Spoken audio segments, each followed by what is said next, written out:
Probably going to reduce the tariff a little bit on that. We think we're going to bring it down to 10% on the oil. So it's 25% on the Canada side. Mr. President, are these tariffs stacking on top of already existing tariffs? Or Yes, this will be the on total? top of whatever may be existing. $600 billion of money from other countries. And tariffs don't cause inflation, they cause success. Cause big success. So we're going to have great success.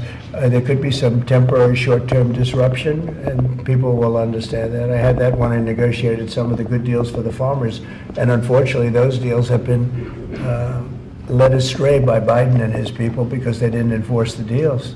We have a deal with China, which is phenomenal for the farmers, but there was nobody to enforce it in the Biden administration. They let them get away with murder. So that's another thing we're going to be bringing. Do you accept the principle of costs being They passed committed to on? buying $50 billion worth of farm product, and they did it when I was president. And as soon as I left, they stopped doing it because there was nobody in Biden to enforce it.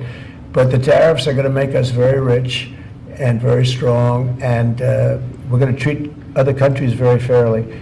But if you think about it, other countries charge us tariffs. We don't charge them tariffs.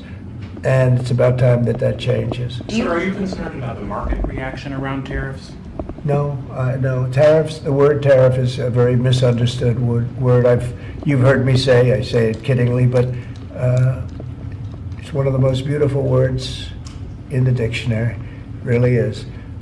And we've been taken advantage of because others have charged us VATs. As an example, the European Union charges us 20% plus a VAT tax, called a VAT tax, very similar, and it costs us an absolute fortune. We are treated so badly. They don't take our cars, they don't take our farm products, essentially, they don't take almost anything, and we have a tremendous deficit with the European Union, so we'll be doing something very substantial with the European Union. We're going to bring the level up to where it should be, and if you think of the European Union, then you go to NATO, it's largely the same group of countries.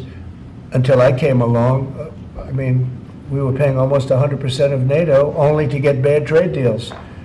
And now it's been evened out, but very unfair having to do, it was evened out pretty good. Actually, I did a good job. They paid $440 billion if you look at the Secretary General's report, and he was here recently and he said that. He said one of the most amazing things I've ever seen is what President Trump was able to do with these countries of Europe, of which he was in charge of them, but he couldn't get them to pay. I went over, I said, you got to pay, and if you don't pay, we're not going to protect you. It's very simple.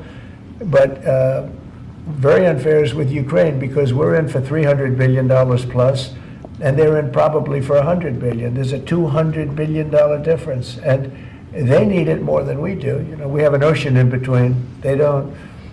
And so they're going to have to step it up a little bit. As President Trump stated yesterday, he is still committed to placing tariffs on Canada starting as early as tomorrow, possibly.